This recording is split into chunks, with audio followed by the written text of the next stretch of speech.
guys, today we're going to be doing a book summary of a book called Unlimited Memory by Kevin Horsley, and I'm going to go over the top 5 techniques that can help you increase and improve your memory that are outlined in this book. So there are a lot of hacks and different techniques that you can use in order to better remember things, like say you're trying to learn a new language, or you're trying to memorize a speech, or you have trouble remembering people's names. All of these techniques address these common memory issues. They've been proven to work over time, and you're going to walk away from this video with a whole new set of techniques and strategies in order to better remember things. So let's get right into content. The first tip is to be in the now. There are tons of studies and evidence to suggest that if you are thinking about other shit, whatever problems you're dealing with, they cloud your mind, and it's very difficult to remember things and concentrate if your mind is clouded with issues in your life, right? Pretty obvious. So the first step is you need to be able to effectively clear your mind of any issues or conflict going on in order to really focus and hunker down on what you want to remember. Also, I want to add that multitasking really slows your memory process down, or memory function down. Multitasking slows you down by 50% and increases your chances of making a mistake by 50%. So multitasking is just fail, get it out of your life. So if you have your phone and whatever, you're half looking at Facebook, half trying to remember, ain't gonna work. If you're on the internet and you have 87 tabs open with notifications and all crap going on, no, you need to just have no distractions, be focused on one thing, remembering one thing, be like a horse with blinders, okay? And you're only looking at your destination, and that is all. The second step is to use creativity to create images. This is especially useful for trying to remember certain terms or certain words. So if you're trying to remember a different language and trying to know the different words for different things in this different language, this is a really great technique for that. So you're gonna need to be a little bit more creative and use a little bit more effort in your learning journey, because it's not just a matter of listening to someone's lecture or just taking the information in and being okay, I'm gonna try to remember that. No, you gotta actually engage your mind, engage your creativity in order to create images in your mind of these certain sounds or words that you're trying to remember. So you need to have the open-mindedness to want to play around with words. You need to break down words and use different parts of words to associate it with different images in your mind, because our minds are very visual and very sensual. And if you can access those parts of your mind, it's going to be much easier to solidify a memory out of it. So for example, if you're trying to learn the word polo, which is chicken in French, picture yourself playing polo while riding a massive chicken, right? So you have an image of polo chicken associated. Or for example, you're trying to remember the capital of Australia, which is Canberra. So in this case, you can visualize a kangaroo eating berries.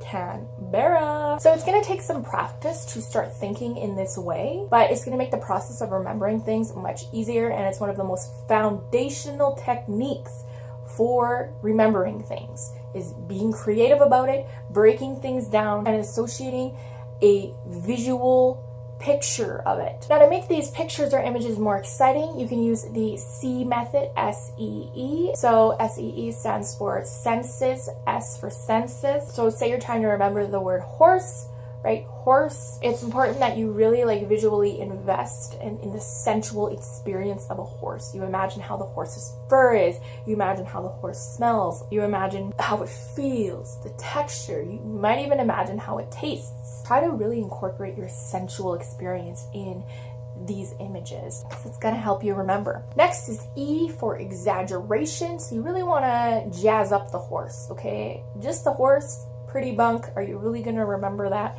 No. But how about the horse is a little bit of crack? Now it's a pink horse. Now it's a pink horse with a tuxedo or whatever. Just try to imagine something really whack. Help you really remember the horse. Lastly, you want to energize. You want to animate the image. You want to animate this pink horse with a tuxedo galloping. okay, galloping towards freedom, whatever. But you want to animate and create movement in this image, and that's going to help even more solidify this image. Next is using categories. So now that you know how to create images of the different things that you're trying to remember, now it's really important to organize it all in your mind in a sequential way. So this is a really great technique for if you're trying to create a speech. The method that we're going to use to organize all of these images is called the Loki method or the root method. This is a very old, effective method. This method has been used for over 2,500 years, so clearly it works. Okay, so what you're going to do is you're going to imagine a route that you're already familiar with. So maybe it's a walk around your house. Maybe it's the walk to the park that you take your dog to every day. Or maybe it's your commute to work. It's something that you're really familiar with and you can visually go through in your mind.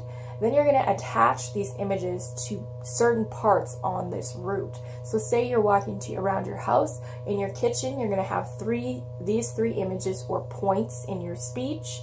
And then you're going to go down your hallway and you're going to have another 3 images or points. Then you're going to go through your bedroom, etc., etc., etc.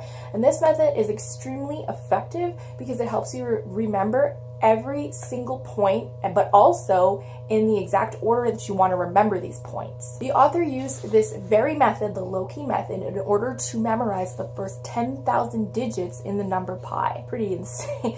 It's pretty insane, 10,000. The fourth tip is to use the 4C method in order to remember people's names. So if you have difficulty remembering people's names, you can try out this method. 4 C's. The first C is concentrate. Like we said, you need to have a really clear mind and really clearly focus on this person's name. Remember, maybe their name is Renee or Chuck, whatever. So you're gonna say Renee, Chuck. You're gonna say it out loud and in your mind. So you really, solidify this name. Next is to create. So this is the same type of imagery technique we've already gone through. So if you can pick apart this name and create images, it's going to help you even more to remember this name. So for instance, the author's last name is Horsley, so you can imagine a horse fighting Bruce Lee or something like that. Next, you have to do the business of connecting this image to the person's face. Okay, so you have to remember their face and be able to right away bring up that image and associate it with their face. And lastly, it's continuous use. So you got to review this over and over in order to help it stick in your mind. And the last tip is review.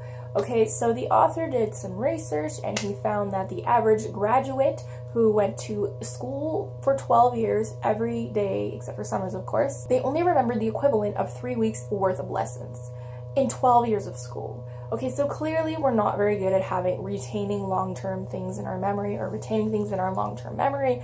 We're really not good at that. And the best way to counteract this is just reviewing it. And the author suggests that once you've memorized something and then you go to review it, the information has more of an impact on your brain than it did before. So he suggests that when you go to review things, you gradually stretch the time out in between your review sessions. So say you're reviewing something, he says review it the day later, then wait 3 days, review it again, then wait a week, review it again, then wait 2 months, review it again, and then wait 3 months and review it again, and it should be stuck in your long-term memory. Like I said, use these tools, use these methods of concentration. They are great memory hacks, okay? Don't worry about your wedding speech. If you're trying to remember a language, you got this with these techniques, okay? Do them. Try them. Let me know what you think. What are you struggling to remember? Let me know in the comments down below. Thank you for watching. If you enjoy advice videos like this, please subscribe to my channel because I have lots of them. I'll see you in the next video. Bye.